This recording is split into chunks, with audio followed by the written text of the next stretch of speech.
Hello, my name is John Brisson, author of Fix Your Gut and Health Coach. Welcome to the Fix Your Gut YouTube channel. Today we're going to talk about Clostridioides Difficile, C. difficile, or C. diff infection, dysbiosis, and how to relieve it. Most people, when they think of Clostridioides Difficile, they think of Clostridium difficile, or C. diff, which was used to be known as before they reclassified it here recently. So it is a very, very hardy bacteria, and we'll talk about why that is, and why that you should be concerned about it, because in an extensive nationwide health insurance database analysis by the University of Pennsylvania, they actually determined that between 2001 and 2012, that C. difficile infections had increased by almost 200%. According to them, C. difficile causes over 500,000 infections per year in the United States alone, resulting in an estimated 29,000 deaths and an estimated cost of $1 to $3 billion to the healthcare system. So why is C. difficile infections on the rise? Well, there's many different possibilities why they may be. One are the increased use of antibiotics, which could be weaken our probiotic flora that's naturally found in our digestive tracts. And C. diff, like I mentioned, is very hardy, so there's a couple percentage of the population that have C. diff naturally within their gut, and their good bacteria, probiotic bacteria, microbiome, are able to keep it in check. And when you take a whole bunch of antibiotics, that usually is no longer the case, and C. diff can flourish. We'll talk about why that is later. When you're trapped in a hospital with a whole bunch of people, you usually get your neighbor's microbiome. You're exposed to it and exposed to a whole bunch of other different bacteria and parasites and viruses and everything. It's kind of like a petri dish, so being closed up in a hospital, and you just had surgery and you're getting antibiotics, and your neighbors, even though they tried their best to follow protocols not to spread disease, especially C. diff in a hospital, it still happens. So your neighbor two doors down from the room for you, they have C. diff, and the nurse properly didn't follow protocol, or the doctor, or people that have been in the room, and lo and behold, you end up getting C. diff. So yes, that's another reason too, the close proximity of people being within a hospital, being able to spread pathogens. So there are many different reasons why C. diff is on the rise. One last one is that there have been reported studies of them testing C. difficile concentration within meat, and it seems to be on the rise too, that it has become a foodborne illness as well. So C. difficile dysbiosis, it's increasing, and it's definitely difficult to deal with. It can cause very serious infections and dysbiosis. Clostridium difficile, or Clostridioides difficile, was originally known as Bacillus difficilis, and it was discovered by Ivan C. Hall and Elizabeth O'Toole in 1935. The bacteria was named difficilis because it was difficult to isolate and grew very slowly in a medium culture. Eventually, it got transferred into the genus Clostridium by Andre Prevost. And then later, here recently, it's been changed to Clostridioides Difficile. Clostridioides Difficile is anaerobic, meaning it does not like oxygen. It's motile bacteria. It's ubiquitous in nature. It's generally found in soil, and it's able to form very unique endospores, similar to bacillus. And it is, but they're rod-shaped, and it's able to produce biofilm and produce toxins that have known to cause digestive issues. So C. difficile produces two toxins. One is known as C. difficile toxin A, and the other is known as C. difficile toxin B. The TCDA gene encodes C. diff toxin A, and the CDB gene encodes C. diff toxin B. The toxins, they eliminate some of the probiotic bacteria that are in our microbiome. It allows C. difficile to flourish more. It also can it binds to host cell receptors within the digestive tract, within those cells, and it can trigger those cells to prematurely die and cause a lot of cellular oxidative stress, which is known why C. difficile can lead to colitis, specifically severe versions of colitis like pseudomembranous colitis and toxic megacolon, which we'll talk about a little bit later. Finally, if a person has leaky gut severe enough, because they have all these issues for being their colon being inflamed, the toxins can enter the bloodstream and they can cause toxemia, heart, kidney, and brain inflammation as well. So the C. diff toxins don't only affect the digestive system; they can affect the body as a whole. C. difficile is able to produce endospores, which are these very tough encapsulations. And I've talked about endospores at great length in the past when I talk about my many videos on hemostatic soil organisms. Most people use bacillus in different forms and form endospores for probiotic bacteria supplements. The only difference really between C. difficile and bacillus in that when bacillus comes in contact with bile, it kills it, even in endospore form. When C. difficile comes in contact with bile, it actually causes C. difficile to germinate, which is different from the bacillus. So actually, it'll cause it to grow because the bacteria, when it's endospores, is dormant, and then when C. difficile comes in contact with bile, it starts to germinate and replicate. So it's a different mechanism where in bacillus, when it comes in contact with bile, it eats the endospore coating and it dissolves the bacteria generally.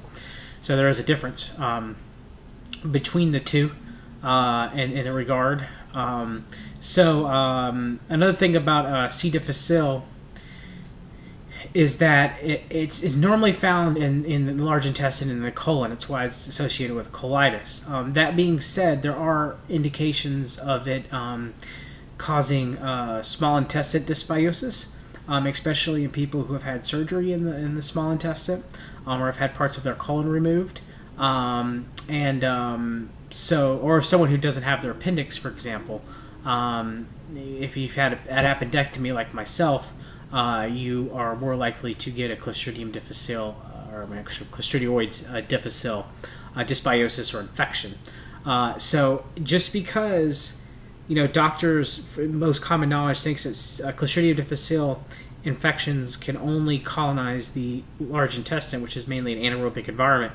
There are some cases where it can cause SIBO, which is small intestinal bacterial overgrowth syndrome, and there's some cases of it colonizing the small intestine. Now, I looked, there wasn't any cases of it colonizing the stomach, which is exposed to a lot of oxygen, or the esophagus, so it's not generally an upper gut bacteria, but it can colonize the ileum and gingium of the small intestine. And it can cause ileitis, which is inflammation of the ileum. If you're having the symptoms of the C. diff, which we'll talk about later, but even though those symptoms seem to be in your small intestine and not in your large intestine, it can still be C. diff, and many gastroenterologists are unaware of that currently.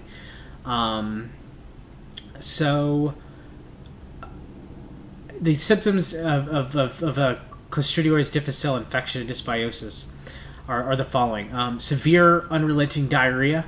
It can also cause constipation, but we'll talk more about that why later. It usually makes up about 20% of antibiotic-resistant diarrhea and during hospitalizations. Abdominal pain, fever, nausea, vomiting, colitis, ileitis or inflammation of the small intestine, malabsorption, bloating, abdominal distension, weight loss, SIBO, colonic overgrowth as well. And usually the stool has a very distinctive foul stool odor that smells very, very bad. It smells worse than even hydrogen sulfide, which, of course, smells like when someone is eating a lot of eggs in your family or a lot of beans and they let out a lot of flatulence, it's a smell of hydrogen sulfide. So it smells generally worse than that. If you had those symptoms and had recent antibiotic therapy, there's certain antibiotics that are more likely to cause C. difficile infections, including clindamycin, which is the greatest, fluoroquinolones, cephalosporins, carbapins, azathioprine, macrolides, sulfonides, and tryptophan and penicillin all have increased risks of causing C. difficile, with clindamycin being the highest of all the antibiotics. As well as if you're taking a H2 antagonist or a proton pump inhibitor, even though endospores are resistant to acid, it does seem that if you're taking acid-reducing medications, it puts you at greater risk of developing C. diff, possibly because your microbiome is generally not as healthy as someone who's not requiring acid-reducing medications. So I guess it's probably why it puts you at more risk, because if you don't have a good microbiome to keep all this really opportunistic bacteria in check, like C. diff, it can definitely overgrow and cause dysbiosis. Someone who has a compromised immune system, recent abdominal surgery, a prior appendectomy like myself, because remember, the bacteria and the appendix can help protect one against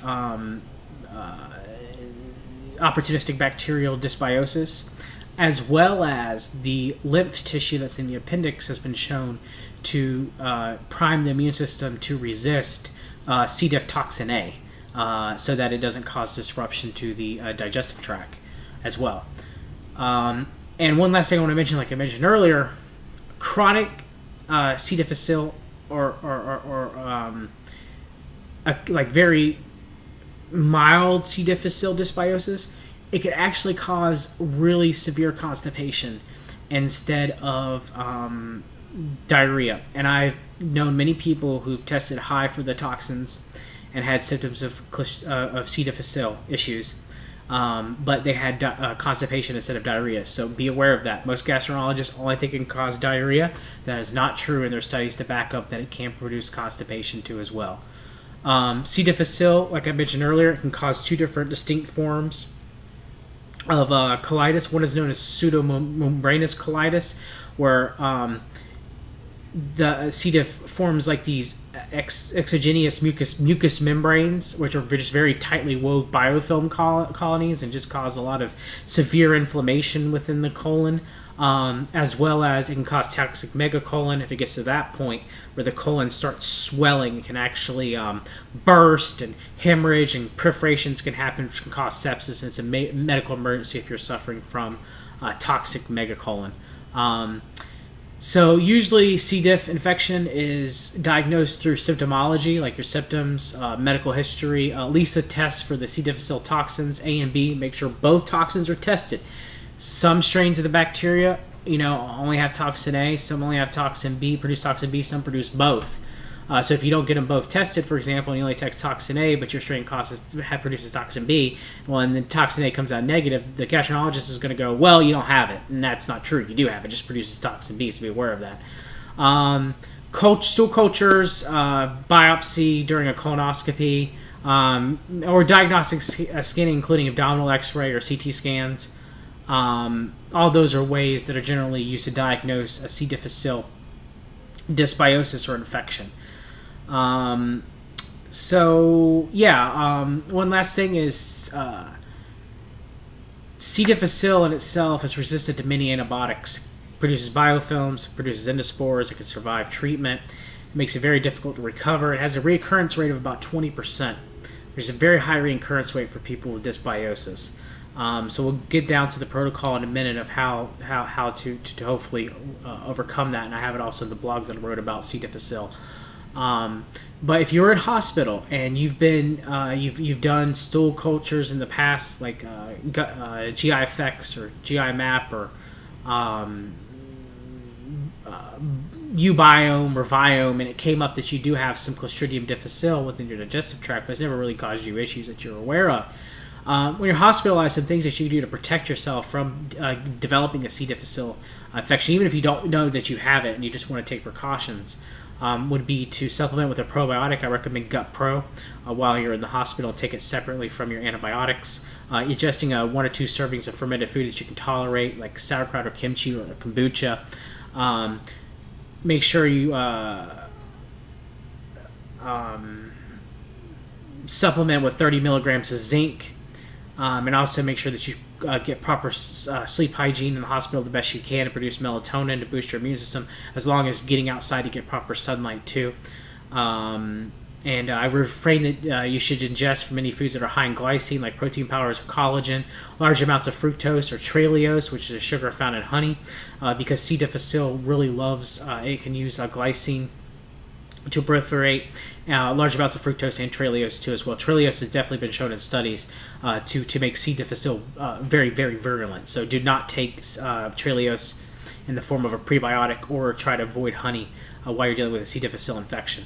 Proper hand washing when you're in hospital too as well will keep you hopefully from ingesting any C. difficile that come on your hand.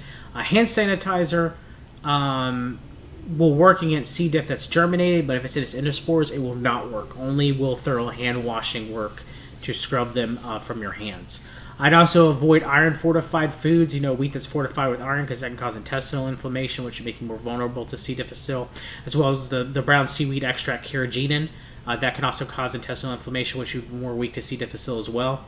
And try to follow the perfect health diet when you're in the hospital the best that you can. Those are my recommendations to try to prevent against C. difficile. So my protocol, I have it more in my blog, but I guess I'll go on it here.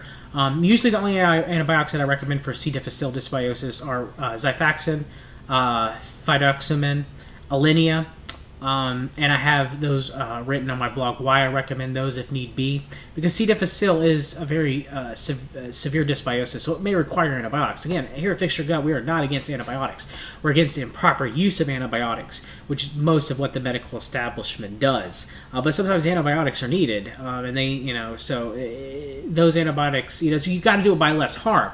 Most of the time, you have C. difficile, they either give you Flagyl or vancomycin, and vancomycin is a drug of last resort labeled by the Food and Drug Administration. Okay, so it's not supposed to be used, but they give it out like it's candy. It's only supposed to use if you're dying and nothing else works against it, because it's hepatotoxic and it's toxic to the kidneys too as well. So yeah, if you try those other antibiotics, they work first. And of course, antibiofilm, anti-endospore protocol. And there's different.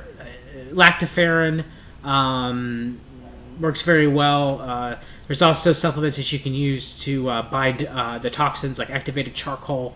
All those are within the blog, and you can look at it if you want to follow it to try to help you recover from C. difficile dysbiosis. One last thing is that I generally do not recommend fecal microbiome transplantation. Because I've read multiple studies and endo evidence, coached many people, where in most places when people are suffering from chronic dysbiosis and long-term health issues, digestive issues, it doesn't seem to work. I've known people that have wasted tens of thousands of dollars at Tame-Out Clinic before they coached with me when they had SIBO of trying to do a fecal matter transplant, and it did nothing. However, there are studies that show that it works with C. difficile dysbiosis and infection, and that may be because it colonizes the colon primarily. With a lot of these other bacterial infections, do not. They're more in the small intestine and the upper gut, which a fecal microbiome transplantation may not work as well. So if you do have C. difficile and you've tried everything, then I do recommend you trying a fecal microbiome transplantation to see if it works. I know today's video is long, but C. difficile is very, very serious condition. My grandfather had it and almost died in the hospital in the mid-2000s because he had spent a month and a half after having an emergency appendectomy surgery. He contracted C. diff, and it's very serious. So please read my blog if you have it, or reach out to me for coaching, and I'll do my best to help you recover. I've helped many people who have recovered with C. difficile dysbiosis. And so if you like this video, please like, share, and subscribe to the Fix Your Gut YouTube channel, and I hope you have a great day.